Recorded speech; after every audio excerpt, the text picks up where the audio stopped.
ఇక్కడ పచ్చదనం కురిపించడం మా రోజమ్మకి నిజంగానే నేనెంతో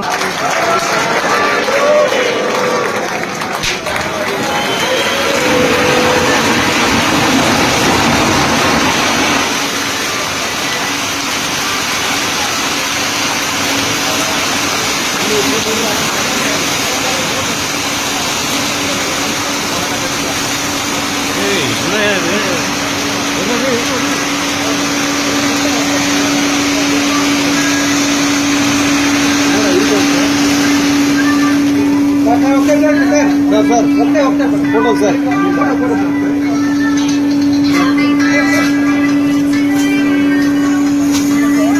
సెల్వ సార్ తెలుసుకోండి సార్ సార్ కాదు సార్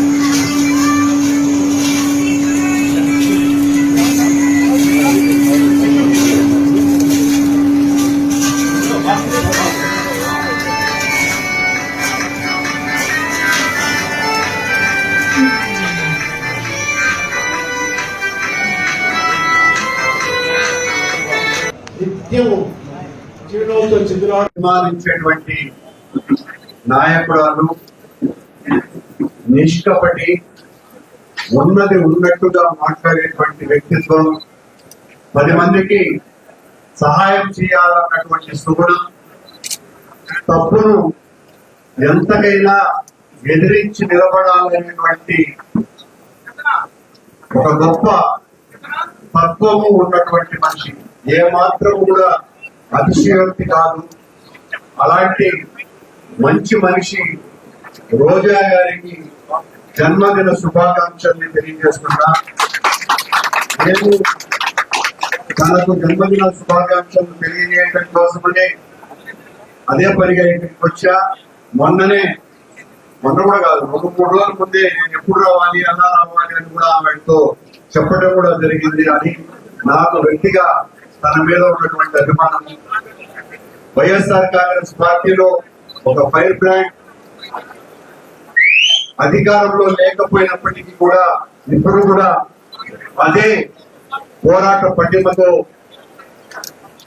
ప్రజల్లోకి చొచ్చుకు వెళ్లి ప్రభుత్వ విధానాల్ని ఎండగడుతూ మన అందరి అభిమానాన్ని చూరగొడుతూ అందరి తలలో దారుకులాగా ఉన్నటువంటి రోజా గారిని మరీ అభినందిస్తూ జన్మదిన శుభాకాంక్షలు తెలియజేస్తూ వారి భర్త శర్వన్ గారికి, వారి సోదరుడు రామప్రసాద్ రెడ్డి గారికి శుభాకాంక్షలు తెలియజేస్తూ సార్ విచ్చేసి మీ ఆడపడుచుని చెల్లెనైన నన్ను ఆశీర్వదించి మేమున్నాం అంటూ ప్రతి ఒక్కరు కూడా ఆశీర్వదిస్తూ నవ్వుతూ నాకు సపోర్టివ్గా మాట్లాడుతుంటే నాకు చాలా చాలా చాలా హ్యాపీగా ఉంది. ఎందుకంటే మీ అందరికీ తెలుసు, సక్సెస్ ఉంటే అందరు వస్తారు, అందరు మన వాళ్ళలాగే మన చుట్టూ తిరుగుతారు. అప్పుడు మనకి ఎవరు మన వాళ్ళు ఎవరు బయట వాళ్ళు అనేది మనకు కూడా తెలియదు. ఎప్పుడైతే మనకి ఫెయిల్యూర్ వస్తుందో మనని నిజంగా ప్రేమించే వాళ్ళు ఎవరు, మన కోసం పోరాడే వాళ్ళు ఎవరు, మనకి అన్ని వేళలా సపోర్టివ్గా ఉండే వాళ్ళు ఎవరు, మనం బాగుండాలి అని మన వెనక పూజలు చేసే వాళ్ళు ఎవరు అనేది మనం ఫెయిల్యూర్లో ఉన్నప్పుడే తెలుస్తుంది. సో ఈ రోజు ఇక్కడికి వచ్చిన వాళ్ళందరూ కూడా నా విజయంతోనో నా స్టేటస్తో సంబంధం లేకుండా నా ఆడపడుచు రోజమ్మ పుట్టినరోజు ఇది మా ఇంట్లో పండుగ అని చెప్పి నన్ను ఆశీర్వదించడానికి ప్రేమగా వచ్చిన వాళ్ళు. సో మీ అందరూ కూడా నా మనసులో ఎప్పుడూ ఉంటారు. నేను ఎప్పుడూ కూడా మీకు అండగా ఉంటాను, నా చివరి శ్వాస వరకు అని కూడా ఈ సందర్భంగా తెలియజేస్తుంది. అనేక సందర్భాల్లో నేను చెప్పడం జరిగింది. నేను ఎప్పుడు చెప్పినా కూడా మనస్ఫూర్తిగా చెప్తాను. అది నేను ఇక్కడ చెప్పినా, జగనన్న పక్కన నించొని చెప్పినా మీ అందరికీ కూడా తెలుసు. నాకు జన్మనిచ్చింది మా అమ్మ నాన్న నాగరాజరెడ్డి, లలితమ్మ. కానీ నాకు రాజకీయంగా జన్మనిచ్చింది నగిరి ప్రజలు.